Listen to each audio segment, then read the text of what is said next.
Les jeunes sont-ils de futurs sourds? C'est à cette question qu'ont tenté de répondre les experts de l'audition lors de la 15e journée nationale de l'audition le 8 mars dernier.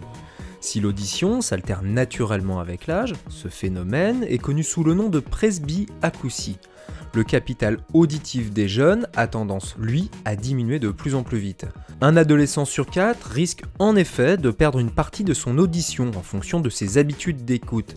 Et cela lorsqu'un adolescent sur 10 souffre déjà d'un début de surdité. Les jeunes seront peut-être touchés plus précocement par ce vieillissement physiologique de l'audition, avec un risque de voir apparaître des troubles, une gêne auditive beaucoup plus précocement qu'actuellement, où on estime que cette presbyacousie s'observe généralement autour de 55-60 ans. On risque dans quelques années de voir des jeunes actuels souffrir dans quelques dizaines d'années, autour de 40-45 ans, d'une forme de surdité beaucoup plus précoce que ce qu'on observe actuellement. Les causes de la précocité des troubles de l'audition chez les jeunes sont connues et identifiées. Concernant les risques chez les jeunes, je crois que c'est principalement l'écoute des baladeurs, la fréquentation des discothèques et des salles de concert. Le risque auditif étant au-delà d'un son de 85 décibels environ. L'exposition doit être prolongée plusieurs heures avant d'atteindre le seuil de nocivité.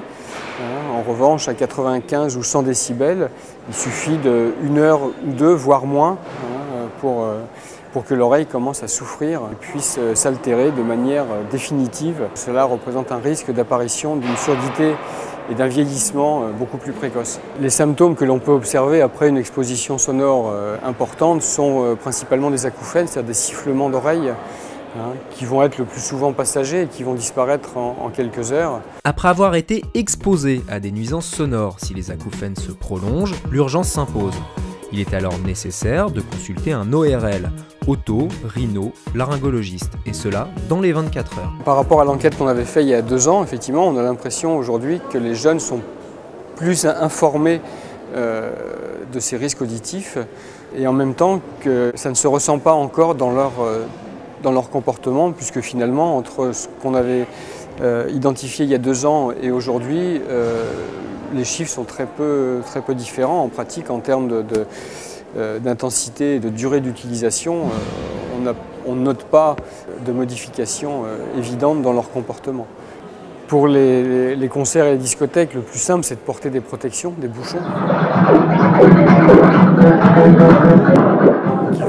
qui vont atténuer de l'ordre de 10 décibels, 10-15 décibels. C'est suffisant pour protéger notre oreille des intensités sonores nocives.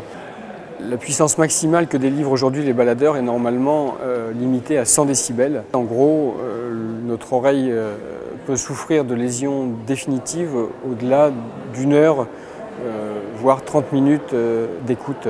Donc, écouter son baladeur à l'intensité maximale, c'est vraiment prendre un risque. Si l'on le fait de manière régulière, prendre un risque à long terme pour son audition. Pour limiter les risques d'une perte de sensibilité auditive, quelques bonnes pratiques s'imposent.